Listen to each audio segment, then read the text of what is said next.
Hey everybody, I am thrilled you're here today. I was running a little bit late, as you can tell, because I was doing some of my own healing work this morning, which I try to make time for every single day. Because as soon as you get through one, you find you're able to go deeper and go to the next level. So if you don't know who I am, I'm Rita Hickman. I'm a body-mind expert and a Shiatsu massage therapist, and my specialty is coaching women who are in narcissistic or toxic environments to stand up for themselves and get unstuck and change the whole world around them. It's pretty cool stuff. I love it. So today we are talking about how, hey Mary Pat, we're talking about how women and men, I'm sure, are silently conditioned to endure narcissists and to endure toxic situations and narcissism. Hey Jessica.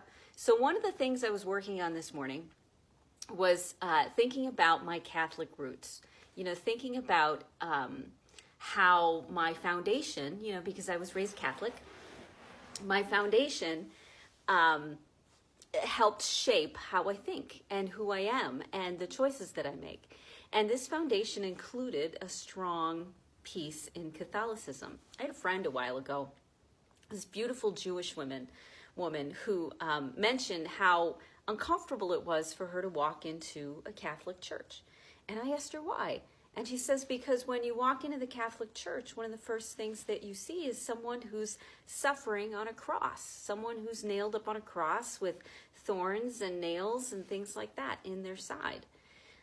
So that really started me thinking those many years ago about how those messages that we're given when we're small really kind of take root. I mean, in the Catholic tradition, one of the biggest things is around suffering, around how suffering, in regards to what Jesus did, in regards to what the saints did, suffering is something that's very noble. It's something to be embraced, something to be encouraged. And for a lot of women, that became sort of that really deep, silent belief. Whether they were raised Catholic or whether they were raised in another situation. Hey, Nicole, suffering became something to embrace.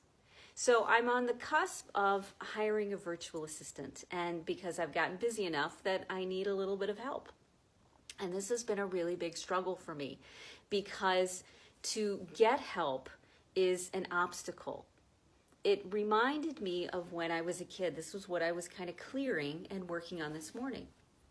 When I was a kid, I remember trimming around my mom's very large garden. And I got about a quarter of the way through. And even before I started, I had wished that I would get sick. I'd wished that I would pass out, because that would show everybody that this was too hard for me, that I was overwhelmed, that I couldn't handle it, that I needed help, that I needed a break. But I didn't say anything. Instead, I just got really mad and then hoped that I would get sick. And I would do things that would make me feel sick, because if I could show or demonstrate, if I could have an external sign of how I felt inside, then I wouldn't have to ask for help. I wouldn't have to reach out. Now, counterintuitively, the main way that we really get ahead in the world, that we really make a difference, that we become the highest version of ourselves. Looks like my network connection's a little low. Sorry about that. Hopefully it'll come back. One of the best ways that we become closer to God or Jesus or closer to that higher version of ourselves is not by encouraging suffering. Because suffering's going to happen no matter what.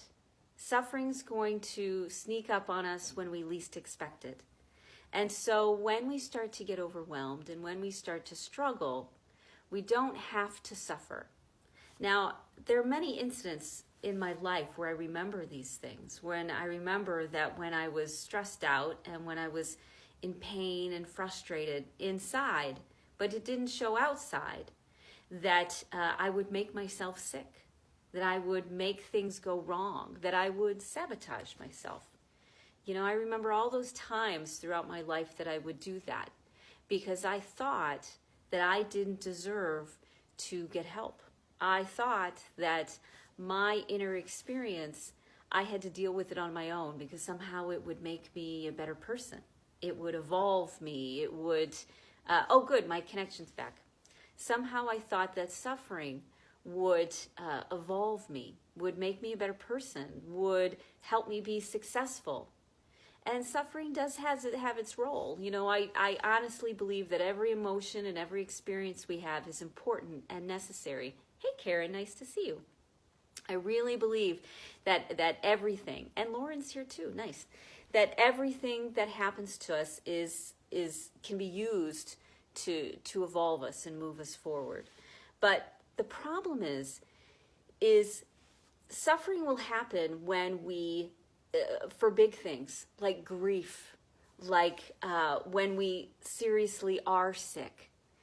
And we tend to make ourselves sick. We tend to endure toxic or difficult situations because we're trained that this is what makes us into a good person. This is what makes us into somebody who is closer to God. But I want you to remember that suffering is something that happens to us. It's not something that we have to encourage. Because there's so many things in life that can be easier than we ever expected them to be. And when we get support and nurturing and love and nourishment through that, that's how we get through it. When we think that we need to suffer, when we think that we need to be in this pain, that's what keeps us stuck. It's not that we really are stuck. It's that we think we need to stay stuck because we think that's what, at least in my background, at least in my history, we think that's what will take us to this next level of beingness. And as I said, it's got its place, but we shouldn't start looking for it. We shouldn't encourage it. We shouldn't endure it. We shouldn't say, well, that's just the way that it is, and I need to buckle up, and I need to, put my boots on, and I need to get at it. You know, the best thing when I was a kid, when I was, yes, it is frozen again, but it's back again. Thanks, Jessica. Yeah, I know they were having problems all day yesterday too. That's why we couldn't do our live stream. So, I mean, we're taught and nurtured and nourished and encouraged that we need to encourage suffering, that we need to allow suffering, that we need to look for suffering, that we need to stay in suffering. This is what we're taught from a really early age because somehow it will make us more noble or make us better. But what really happens is when we endure suffering, we end up traumatized.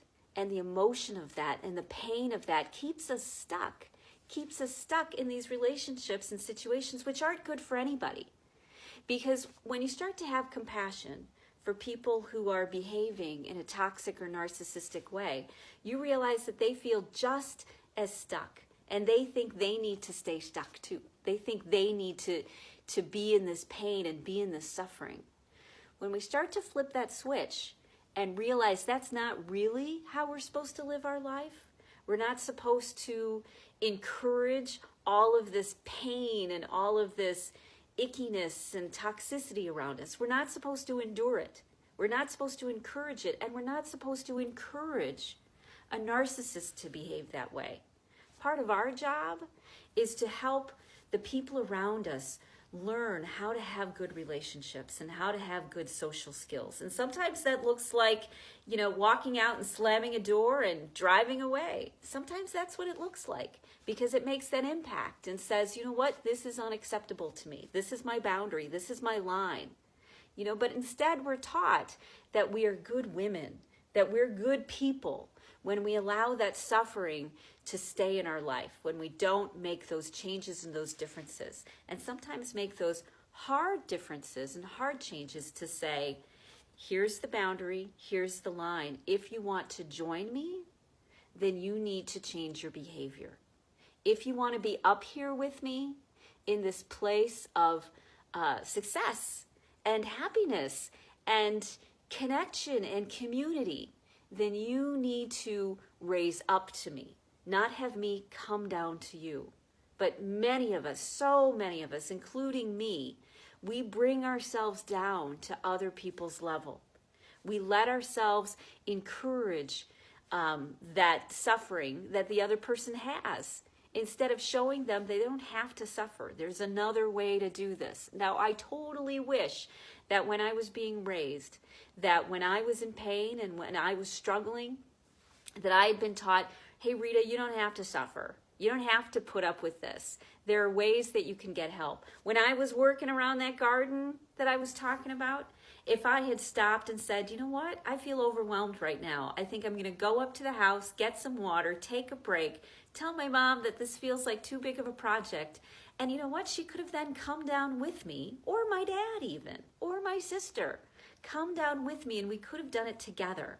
And it would have taken this piece of I'm alone, I have to handle it on my own, I have to do this by myself, I have to do this because it'll make me a good person. And what really takes you to the next level is doing what I'm doing now, getting a virtual assistant to help you. So if you feel like you are trapped in narcissistic situations or toxic situations, I want to let you know, you don't have to be. You don't have to go down and suffer at the same level that other people are. In fact, I had a very good friend who would say, I can't be in the fire with you, but I'm going to stand outside the fire and reach out my hand. And that's what we're doing. We are reaching out our hand to the people who are suffering, and we're also reaching out our own hand to ourselves. We're finally accepting the fact that we don't have to live in this piece of pain, in this piece of helplessness, because we aren't helpless. We've got so many resources and so many people and so much love around us that can be there. And we probably, if you were like me, a good Catholic girl, seeing, Jesus up on a cross every Sunday, and on the walls, that suffering is good. This is what will make me into a right, just, happy, well, not happy, but successful human being. And you know what? Suffering has its place, but we don't have to deal with it in our everyday lives. It's going to find us. It's going to track us down, just because that's what it is to be a human being. So we don't have to look for it, and we don't have to create it. And we can look at the toxic people and the narcissists around us, hey, Donna, and reach out that hand and say, I need you to come up to me.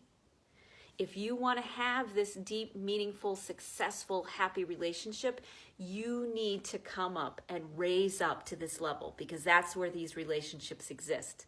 They don't exist down here with you, where you are, sabotaging everybody's experience. They only exist up here, when we're in community and connection and support and authenticity and truthfulness and validity and value. That's where good relationships exist and good situations exist. And when you start role modeling that, and when you start holding people up to that expectation, not with judgmentalism, not with you're a bad person, but with acceptance. You're suffering, and you're suffering because of these choices that you're making, but you don't have to suffer in this way. If you want to feel better, if you want to be happy, this is the way to do it. The way to do it is to rise up to communication and respect. But the only way you can do that is to communicate and love and respect yourself at the very beginning. You have to do that for yourself, because if you didn't get it as a kid, and I didn't get that training and those lessons as a kid, you have to start doing it for yourself first, just like the oxygen mask metaphor, and then you can start doing it for the people who are in your environment. So here's your homework assignment for today. I want you to do one thing that respects and loves the internal experience that you're having right now. If you're exhausted, drink some water or rest.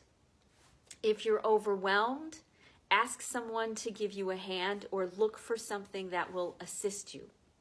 If you're feeling anxious, do something that calms you down. This is one of the major breaks and one of the major problems that most of us have, especially as women, and me as a Catholic woman, is thinking that the situation that I'm in now is the way that it's supposed to be, and if I were a good person, then I would learn how to just deal with it, suck it up and deal with it. That's not what we as women need to learn. We as women need to learn that we're not supposed to suck it up and deal with it. We're supposed to learn how to get what we need and how to help raise the other people up around us so we can create the environment and the world that we really want. That's how you do it, by asking for help, realizing you need help, and then getting someone to help you, looking for the people who are capable of it. And for me, it means getting a virtual assistant. So cool. So tonight we've got the second of our Narcissism live stream series. I'm going to be meeting with Patty Mason. We were supposed to do it last night, but Facebook was broken, so the live streams wouldn't work. But here, 7:30 Central Standard Time, right on this channel, Patty and I are going to be chatting about how to defend yourself from narcissists. Now, she is a CBD oil expert and a self-defense expert. And so her wisdom and knowledge about the endocannabinoid system and about how hemp oil works and how to strengthen that inner warrior that you have, her knowledge about that and experience is awesome. And so we're going to have a lovely conversation. It's from 7:30 to 9, so hop on whenever you can, or if you can stay for the whole thing, it'll be great. But right here, just show up, you're going to see it, and join us and learn how to deal with the narcissists or toxic environments in your life without destroying yourself, in a nice, healthy, evolving way, like you're supposed to, so that you can enjoy the life that you've got, okay? Before it's too late, because oh my God, we're all getting older, aren't we? We gotta change this before we run out of time. Otherwise, we'll have to do it in some future life, okay? So do it now. Show up tonight if you can, because you can change it, you can start changing it, and you aren't alone. Cool? Cool. I'll see you later tonight, and reach out if you feel stuck, because that's what I coach women through. I'll talk to you later.